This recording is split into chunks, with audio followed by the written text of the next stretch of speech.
Civils లో మీ subjects ఏంటి? తెలుగు, ఆంథ్రోపాలజీ. మీరు ఇప్పుడు చేసే పని ఏంటి? Indian police service, highest civilian authority of the government. Law and order సరిచేయడం. సో మీరు చదివిన చదువుకి చేస్తున్న పనికి సంబంధం ఏంటి? That's different. I work very hard for it. మేము రాత్రి మొదలు నిద్రమాని కష్టపడి చదివితే we got through the exam. Maybe తను కూడా రాత్రి పగళ్ళు నిద్రమాని కష్టపడి ప్రజలకు ఏమన్నా చేస్తున్నాడేమో. మేబీ దేశానికి అతని అవసరం ఎక్కువ ఉందేమో. అతన్ని మెచ్చుకోక్కర్లేదు, కానీ తిట్టే రైట్ మాత్రం నీకు అస్సలు లేదు. సారీ.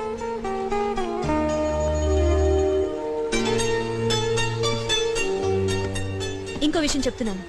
సపోజ్ ఈ బోట్ ఇక్కడే మునిగిపోయిందనుకో, ప్రాణాల కోసం పరిగెత్తే వాళ్ళలో ఫస్ట్ వాడివి నువ్వుంటావు. అండ్ వేరే వాళ్ళ ప్రాణాలు కాపాడటం కోసం వెళ్లే వాళ్ళలో ఫస్ట్ వాడు రామ్ ఉంటాడు. ఛాలెంజ్ చేసి చెప్తున్నాను. You can't say that, Sita. I'm not saying it, I know it.